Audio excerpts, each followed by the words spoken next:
Hi, I'm Deborah, and this is Parshas Mishpatim. This is in honor of a Refuah Shalema for my dear brother-in-law, Baruch Mendel ben Bela. And I just want to say about him, he is so amazing as a brother-in-law.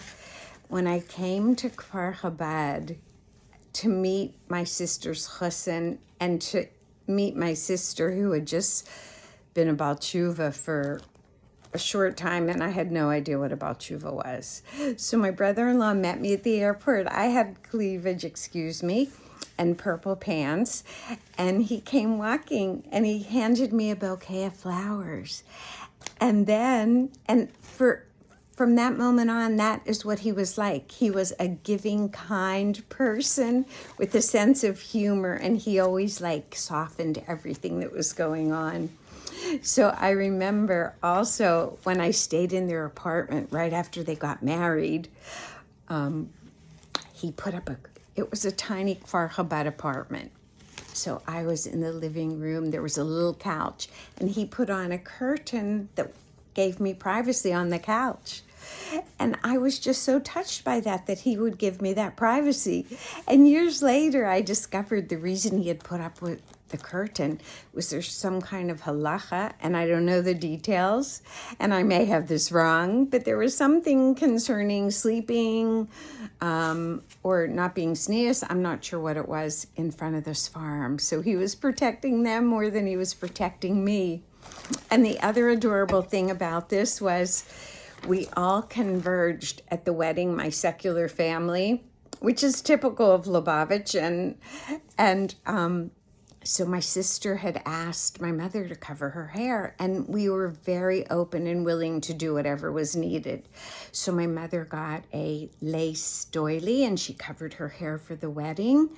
And later we used this doily for the drapes in the living room. Not the drapes, for the one small window, we used my mother's doily as curtains. And it was just such a beautiful, simple time in those days. And it was just wonderful. And seeing that simplicity in Yiddishkeit, although Kfar Chabad was very simple Begashmias, and that worried me because I thought all Yiddishkeit was like that, which I soon realized it wasn't.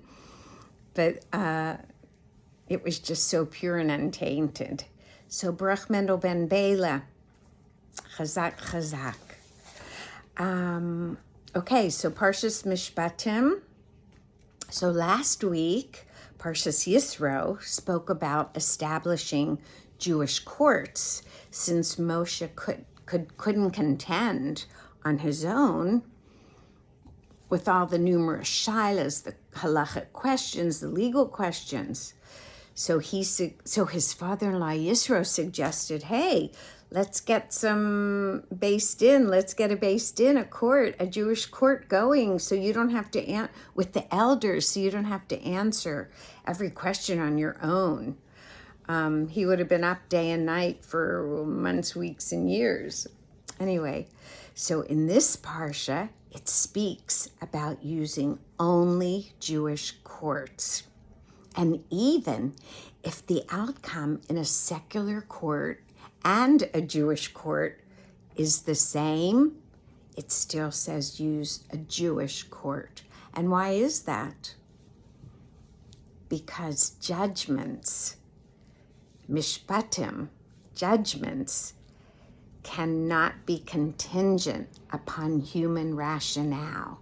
And through using Jewish courts only, we submit to God's will, because we assume that the people who are handing over the judgments are totally bittul, humble to Hashem's wisdom. So within a Jewish court, only divine wisdom is brought forth.